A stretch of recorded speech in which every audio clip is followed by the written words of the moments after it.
welcome Scott Bryson Beyond the Service tonight. I'm super excited to introduce you guys to an old friend of mine, Scott Shipman, but we lovingly refer to him as Spanky. Spanky, welcome to the show, buddy. Well, thank you, man. How you doing?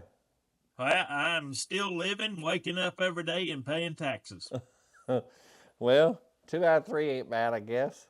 Yeah, I'd rather wake up every day. I don't care about the rest. Yeah.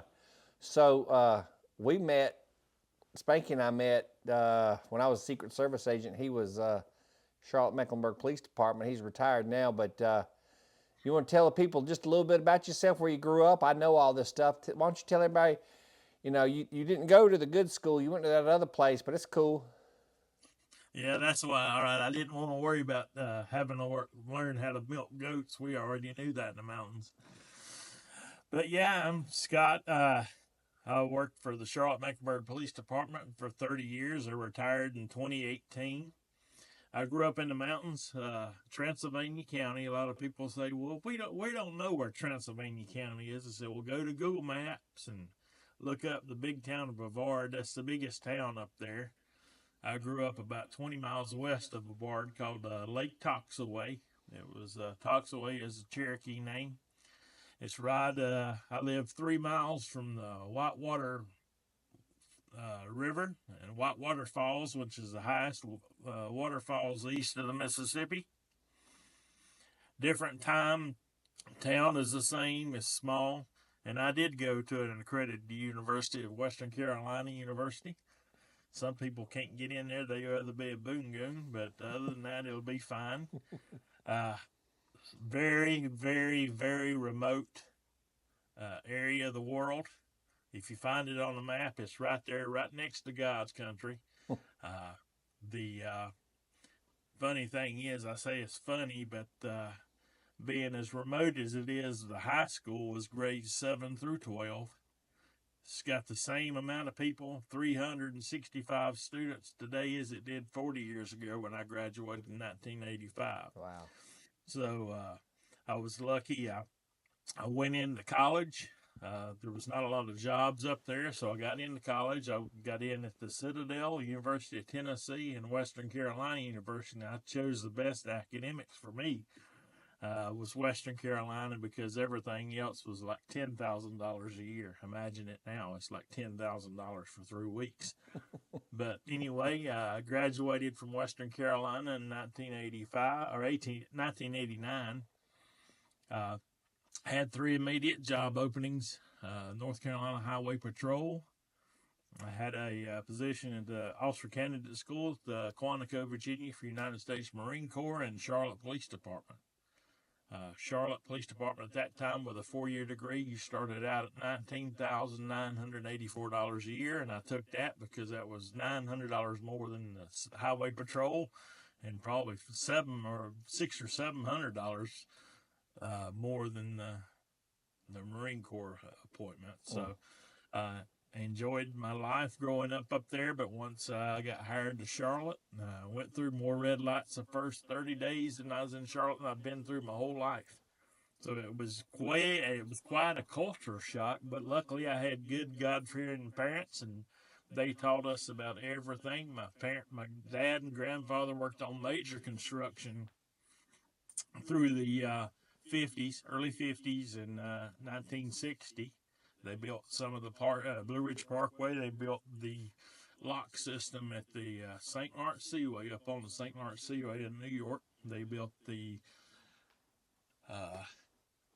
Virginia Turnpike portion at the up on the Blue Ridge Parkway as well. So when I came to Charlotte, it was different.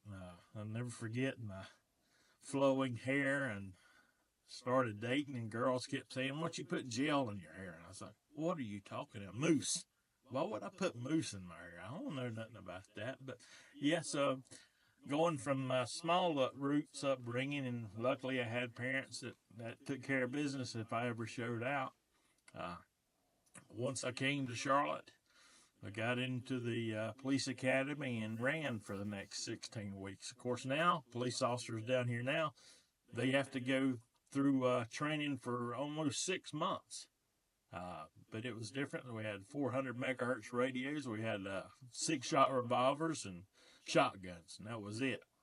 And once I started hitting the streets, having that small town, good parents involved in my life, I was able to talk to people. And that, being in law enforcement, that is the biggest thing to do, is learn how to talk to people. Because if you can't talk to somebody, you're not going to get the information that you need. You don't have any type of connection.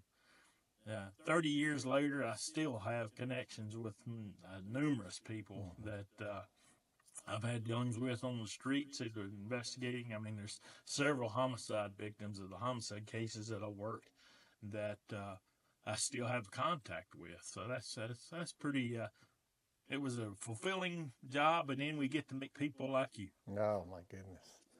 Well, the bar's set pretty low if that's the case. But for those of you watching this that know Scott, you'll agree with me, and anybody watching this that doesn't know you, I mean this, like one of the best detectives I've ever worked with. Super smart, just a great investigator. I wouldn't want you investigating me, I know that. Well, I appreciate that. Now, we had some good times together. It was weird because I had been a Concord City cop, and I had applied with Charlotte Mech and a couple places and just couldn't. Mid-90s, I was a little bit behind you. I couldn't. I was having a hard time breaking in law enforcement. And I did not want to work in the town where I didn't want to arrest people I grew up with, but that's what I ended up doing for a couple of years. But then I switched over to the service and met you a couple of years into that. I think, was the task force run by, was it ATF that was running the Violent Crimes Task Force? Yeah, in the 1993, the Charlotte Violent Crimes Task Force was organized due to the sheer amount of homicides that were having, specifically the drug-related homicides and violent crime. So we started working a bunch of cases together. At that time, I was in the what's called street drug interdiction, and before that, it was called special operations. And they got together with Ron Carter, who was one of the greatest men I've ever met in my life, with ATF, and he said, he came into our office one day. He said, "Look, we want to help. We want to do something," because at the time, Charlotte was growing so much that in 92 we had 80 homicides. In 1993 we had, or 92, in 1993 we had 130. And majority of those are drug related. Yeah. So we didn't know how to tackle that at first, and then once we got it organized, State Bureau of Investigation jumped on board. So it was Charlotte Police Department at the time, and ATF, and State Bureau of Investigation. And then since the ATF office was 2 floors ahead above the old Secret Service office, they said, "Hey, we want to help too." And they jumped on board, and ever since, they've had somebody assigned to them. Yeah, I wanted to ask you, I'm sure we talked about it back then, but I don't remember. How in the world did the Secret Service get involved? Was Sharbaugh the first one, or was there somebody before him? Or Yeah, Gary Sharbaugh, he was a Secret Service agent that we met, and if anybody ever met him, they'd never forget him, because he was one of the funniest people you'd ever see in your life. He joined, he was actually a Richmond police officer before he went to the Secret Service. Well, no, he was with ATF. I think he was with ATF, and then they switched over with Secret Service in I think late 70s, early 80s. And he had a wealth of knowledge. He had worked with counterfeiters. He had worked with people that was printing different type of money with ink and stuff, as well as people that was doing copyright theft and stuff like that. Nobody had ever thought about that, but that just opened up another funding. Funding's always big in any government. It doesn't matter if it's small, federal, local, or state. It's always about funding. So with the funding at the police department, we provided 7 detectives, and ATF had probably 7 special agents, and then Secret Service had 1 that always dedicated, and the SBI had 3, and almost 4 at one time, of where it got so busy. Because at the same time we were having the all the drug-related homicides and robberies, and that's when we had Jamaican gangs and Dominican gangs that came in. That was in the early 90s. At the same time, we had a serial killer, Henry Louis Wallace. He was out on the streets of Charlotte, and there was just so much in our homicide detectives with the police department. There was only 7 homicide detectives handling anywhere from 80 to 130 homicides a year. So you're always stretched for that. We were we had the bagged cell phones, and then once Secret Service came on, we had those flip phones. Man, we thought we were good because they paid for the phone bills. The police department paid for certain bills. The ATF paid for certain bills. The SBI took certain bills. But then the marshals came on because in order to do that, we had a huge group of law enforcement presence, and you needed to have officers be task force officers, even though they might be special agents with FBI or something, in order to be able to handle and work the cases that we need. Because I remember one case we did was the cigarettes, the tax paid cigarettes. Of course, there's tax stamps assigned to those. Each carton of cigarette would have tax stamps to it, so that was part of ATS big thing. We would leave Charlotte on a Tuesday afternoon and drive a load of supposedly stolen cigarettes to New York or to Ohio or to Michigan. And then I think it's 94, ran into a group that was funding Hezbollah. They were sending money to Hezbollah, and that was in the early 90s. So you just never knew what you were going to be doing, because if there was a drug-related homicide, we were called in and worked on them as if we were the homicide detectives. Some of the cases we just took over once the homicide cases detectives started it, and we'd be there with them. We'd take it over and go from there and prosecute these people in federal court. So it was always something never-ending. Yeah. Now, I remember, much to Gary's, God rest his soul, much to his his chagrin or whatever, of course, I guess there was some internal politics or whatever that they pulled him. They should have never pulled him. He was a really good detective or agent, but it opened the door for me to come in. So selfishly, I was excited. I wish they would have let both of us do that job. But they pulled him after several years over there, I guess. And then I came over in like 99, 2000, somewhere in there, maybe your calendar year 2000. I can't remember exactly, but I got to do it for a year. And I hadn't been a police officer, so I was still young and full of energy and everything. And I really enjoyed that. Probably one of my best years on the job as far as like doing real police work. I just remember learning a lot in a year's time. Oh, yeah. Yeah, well, I mean, one of the cases when you first came over was a guy started out as a Secret Service guy, Mr. Tannenbaum. I won't say his first name, but he got caught for some counterfeit. And then it went into a drug case, and then it ran into another case that the FBI was working. Always there's cobwebs everywhere, and every now and then there's that one spider that's going to crawl up in that cobweb. And we started that with was it a P-note case or something? Yeah, it was a counterfeit case, and me and you went out just by ourselves. We went out to his house or his apartment there off of Sharon Lakes, and lo and behold, knocked the door and said, "Hey, we're the police."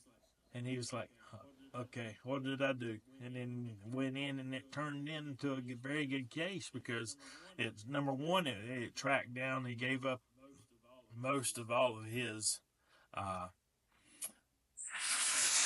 activities with the counterfeiting and stuff like that, but it turned into a drug case that led into another case that the FBI was working on. Is he the one? We started out. Is he the one that was doing the ketamine stuff?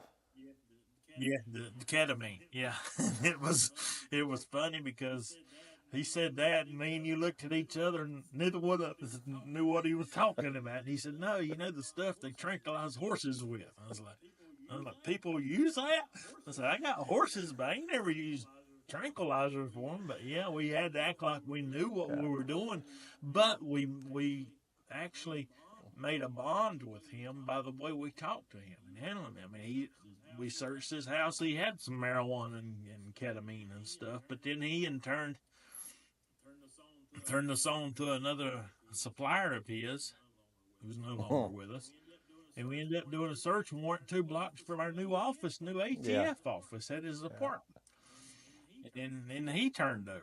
But it's just one of those things is how you talk to people, how you handle people.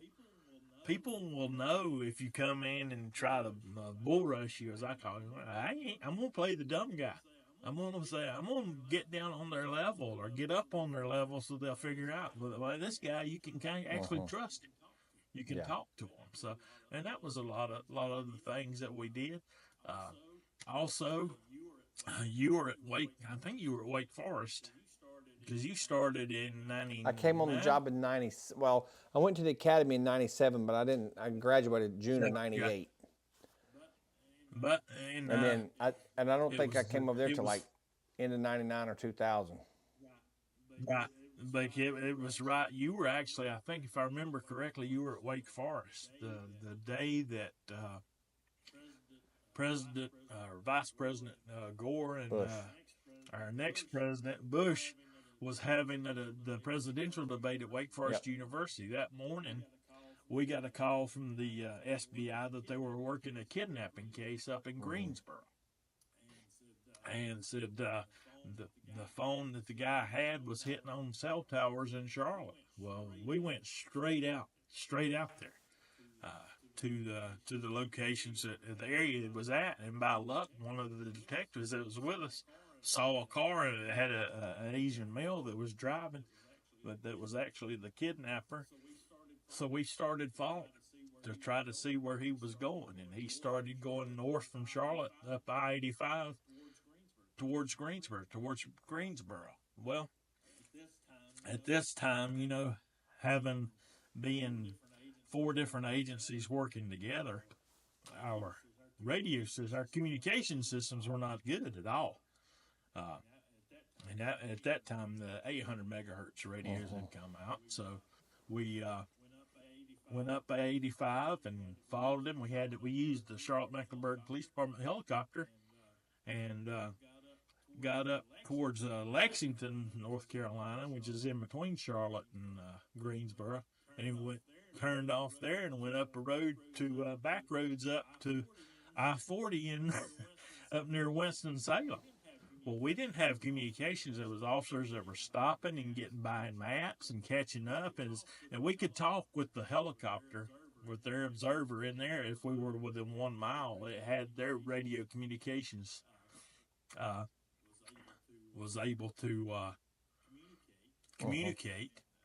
And up in a small town outside of Lexington, the guy stopped at a convenience store and pulled around the back of a car, the store, and there was a man there. And he picked up, we thought he was going to pick somebody up. So luckily we had enough people to actually let them stay back and watch the van, because he went up to the van.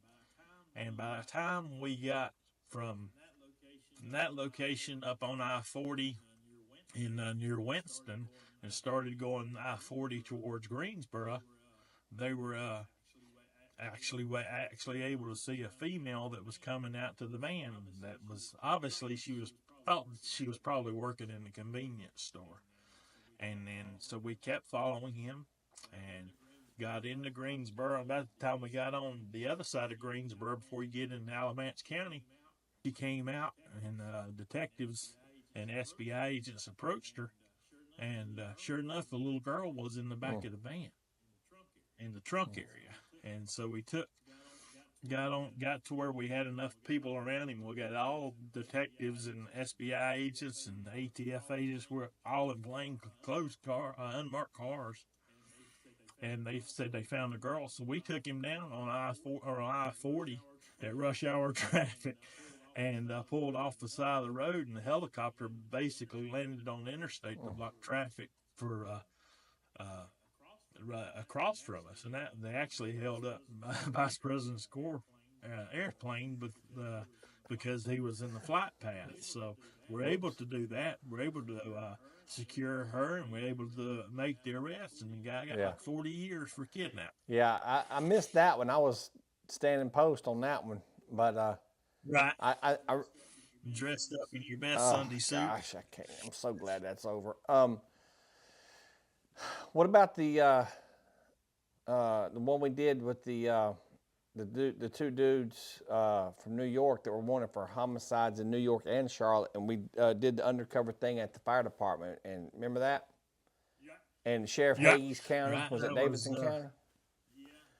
That was yeah, a good that one. was, yeah, Lanthus Young, also known as Pooby, uh, had done a roundup in a community that he was delivering, or basically he was doing a lot of the robberies for the organization, and actually when we took some of them off, his source was still in the Bronx, New York, and so him and another guy, Harvey Fletcher, they decided to go up north with one of our defendants' wives at the time. They're not married anymore. They went up and they actually robbed their Dominican source that had been sending all the cocaine down to Charlotte. And in the meantime, unknowing, we didn't know it. Of course, everything's in that type of situation. They're always moving.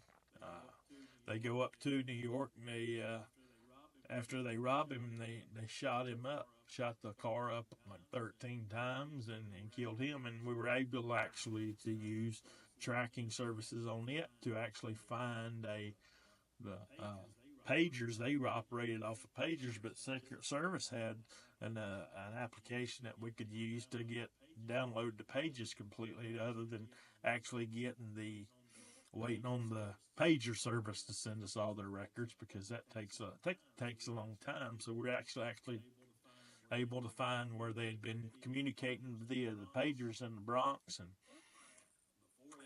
before he'd went up there with to do the robbery, he carjacked a Time Warner Cable guy to use a Time Warner Cable truck in my home invasion. And he was just bad people, and we're able to actually get enough pressure on the ex-defendant's wife to tell us where he was at. We had to do groundwork and find girlfriends and mothers of his children and stuff, and finally lucked out and got the same one that actually knew exactly where they were staying at a lake just north of Charlotte. Yeah, well, I mean, the thing about that, the last case you're talking about, uh, both Fletcher and Young both went to trial, and we were picking a jury, and DEA had found some other phone records that showed that they were in the Bronx, New York. Their stipulation they'd never been in the Bronx, New York, and they tracked down the phone to being Fletcher's phone. So he pled during jury selection. They took him out at the back of the courtroom because we still didn't have any of the firearms that we used. Well, they had threw one of the firearms in that was used in the murder in High Rock Lake, and the NYPD flew the gun up to their lab in order to make sure you have the custody of it. And their detectives are firearms examiners, and they tested the gun, and it was a match to the murder, the homicide scene. And and I had worked with the NYPD on several cases before that, so we knew how to work together. It was always about excellent communication, but it was always about working. It wasn't a 9-to-5 job. There was weeks that I would go to work, and I'd go on a Monday, and I wouldn't come home till Thursday. But that's what it took for police work, and that's how you make those relationships for life with the people that you work with, because you were doing some stuff that was very dangerous, as well as you're trying to do the same time. You're balancing that with helping the victims or the witnesses, or to not shake up a suspect. And at the same time, you got family at home that you're taking care of. So you're balancing multiple incidents, And I've always, over the years, I've got to go to many schools and many, I went to undercover schools out in Vegas and in San Antonio, Texas. And they always had this psychologist came in and said, you'd never know, but you have PTSD. Every person, every detective that's in here has got some kind of form of PTSD because just the stuff that you've seen, not stuff that you've witnessed, that happens firsthand or stuff just by going to a crime scene, you're going to have later on, you're going to have PTSD, some form of PTSD, because of just what you see. Yeah. And I was lucky in my career to not get hurt. I got shot at one time, 13 times. The guy must have been the worst shooter in the world, or he went to Appalachian and played basketball. But other than that, he shot at me 13 times, and he missed all the sexiness. He hit houses and other cars, but he didn't hit me. But that's the other thing. When you retire, you still deal with that kind of stuff, and it's amazing that you don't have any other health issues after you retire. Just what you've seen. Yeah. So. No, you brought up a point that I want to touch on for a second. I know we didn't talk about this off camera, but I know you'll be fine with it. So do you want to speak to a young officer or even maybe a veteran officer that might be watching this and just give somebody some words of encouragement, like work-life balance we touched on a second ago, but like how are you able to, preserve your marriage and be a good dad and all that? I know it's, your faith is strong and everything. So just, not everybody's got that, unfortunately, but, I don't know how people get through life, especially the career as a cop or military without faith, but, maybe just shed a little light on how you were able to overcome some of that darkness. Well, it goes a lot to be able to talk about if you got problems or issues or something. My wife is loving. We've been married for 33 years, happily for about 16 and a half, about every other day. But that's how the world is when you're a family. You don't have time, and being in law enforcement, if I was gone a lot of the time, but when my days off, they were my days off. When I was not at that work, when I pulled up into the driveway and got out of the car and took my uniform off, or if I changed when I was in plain clothes for 25 out of my 30 years, which was amazing too, you have to have that in order to succeed. And in order to get through, a lot of people can't do that a lot. But I mean, there was a lot of nights that I'd be at home and get called in the middle of the night. I did not mind that one bit. I was always tried to make sure my P's and Q's, but also explaining that what the type of work that I do, and explain it to the family and friends that's around you. Your support system is the biggest thing, because you can only do so much. You can only handle so much. That's like the hardest job in the world, I think, is for a preacher at a big church, because he's responsible for all his parishioners, and that's a lot of weight to bear. It's the same way with being in law enforcement. You had to make sure that you could be able to have your free time. And I was lucky. My son, he was never inclined to be any sports, but he got into horses, and I grew up with horses, and once he found out that was his niche, he wouldn't talk to anybody, but if you had horses, you were his best friend, and that's what he excelled in. He just finished up his PhD. He's an animal nutritionist. He was in South Dakota for the last 3 years, and the way we did that, he showed horses all over the United States from when he was 8 years old. And we were able to do that. Actually, my wife, she's the big rock under my foundation, because I actually met her in jail. I wasn't in jail, but she was not. She was working in the jail, but that open line of communications, there's days you're gonna be dragged. But if you can make that opportunity or make that chance to see that kid smile when you show up, when you get home, or if you meet them out and they're doing something else, and especially from young officers. And I tell all my female officers that I see now, and even when I was at CMPD, when I would talk to the academy classes, I would tell the female officers that, look, you're doing this job, you're dealing with all these egos, and once you start up,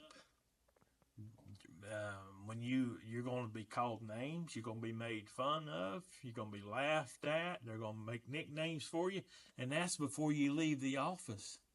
You've not even got out on the street yet. You just got to get through those needs, because there is a need for females in this profession.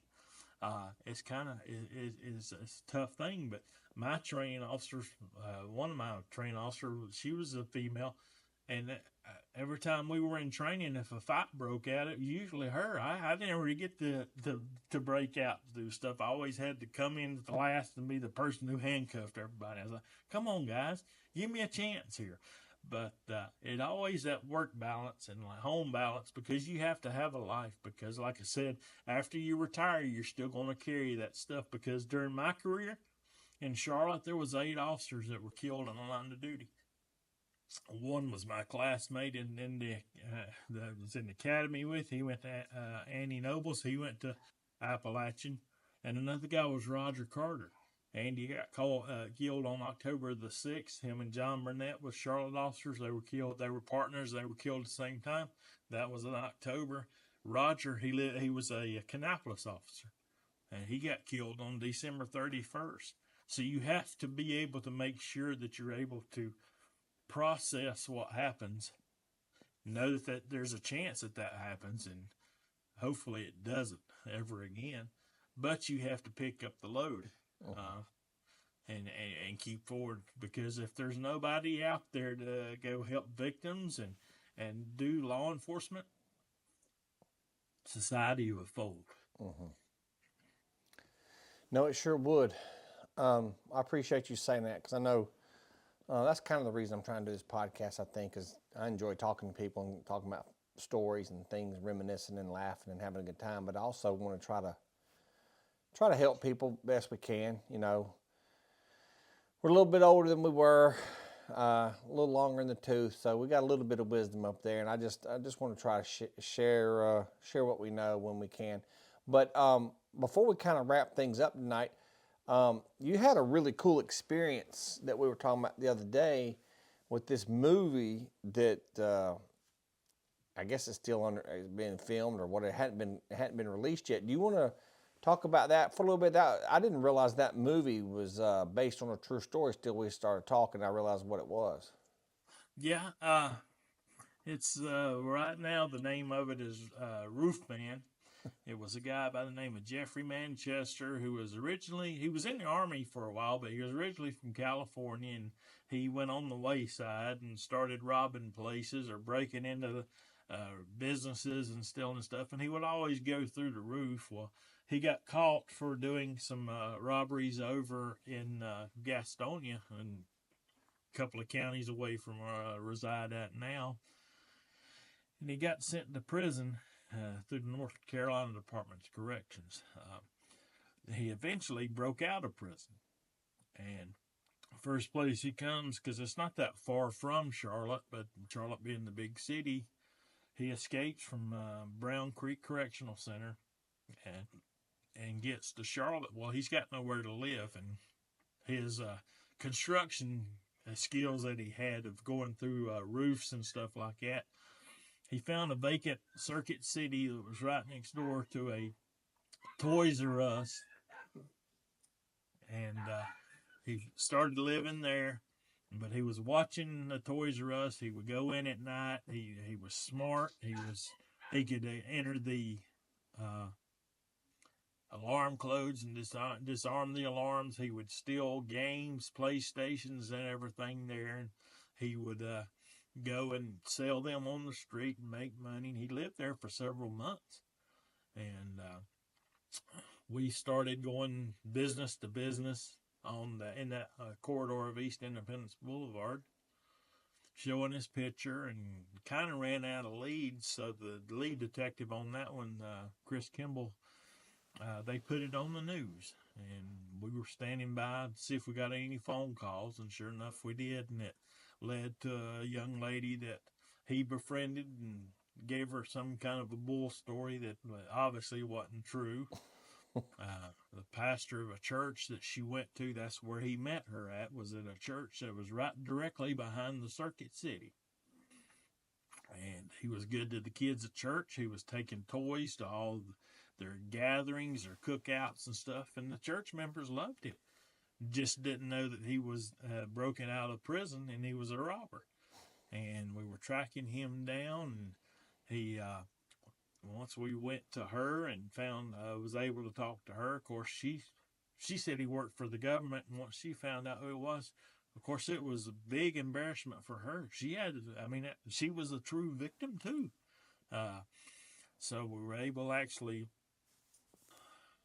try to find another thing at the same time that we're doing all this stuff, all this background investigation on it. He had went to a dentist at some point and had some dental work. Well, all of a sudden, the day before we catch him, that business was burnt to the ground. And of course, we didn't know it at the time until after we caught him, that he would actually set the place on fire because he was worried about his dental record. Oh my gosh. And we took him down, and then I guess they decided somebody wanted to write a story about it, so they asked me to be in it. So now tell everybody what role you played. I actually played a judge. When's that supposed to come out? I think October of this year. So and it was Channing Tatum, right? Channing Tatum and Kirsten Dunst and the young man from I can't think of his name. He was in Game of Thrones. Oh, Tyrion. Yeah.